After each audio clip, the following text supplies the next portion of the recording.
Meet your host, Sergeant Ryan McDonald. He's an Army-trained combat engineer. He's going to show you a day in the life of a combat medic, or 68 Whiskey.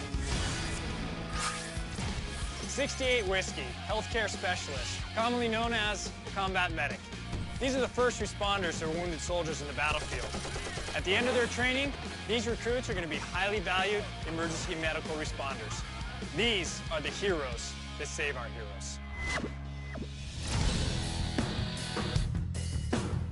Today, we're going to meet 19-year-old Joseph. Joseph lives in Chino Hills, California with his mom and brother and sister. And right now, the kid's flipping burgers at the local sports park. It's my understanding he might want to be a combat medic, so I'm going to take him to Fort Sam Houston, Texas, where all combat medics are born, see if he's got what it takes. Sergeant, sir, you've been Joseph's recruiter and got a good feel for the kid. What do you think it's going to take for him to enlist? Well, Joseph's a good kid. He's got a lot going for him. He's smart. I think he's looking for a little adventure, do something different. Well, we're about to give him an opportunity of a lifetime, a first-hand look to see if he's got what it takes. What it takes to be a soldier. We are an Army with one mission and trained to win. An Army based on each soldier taking decisive action, following the soldier's creed and warrior ethos. I am an American soldier, a warrior and member of a team, serving the people of the United States and living the Army values. I will always place the mission first. I will never accept defeat. I will never quit, and I will never leave a fallen comrade.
This is Democracy Now! As we turn today to a new report from the military that finds suicides by active duty soldiers hit another record high in 2011, and violent sex crimes jumped more than 30%.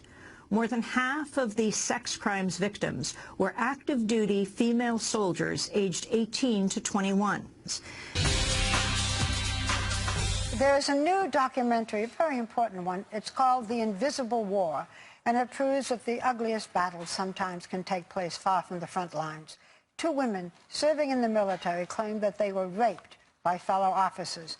Officials tried to cover up the crimes, and the betrayal was almost too much for them. I enlisted in the United States Army when I was 17. I started my military career in January of '86, where I was in training, and one night members of my own squad attacked me while I was in my sleep. and I was beaten and tortured and raped by them. New figures show this year's military suicide rate is on pace to reach a record high. The Pentagon says there have been at least 154 suicides among active duty troops through last Thursday, a rate of nearly 1 each day. The figure marks an 18% increase over the same period a year ago. More U.S. soldiers have died by taking their own lives than on the battlefield.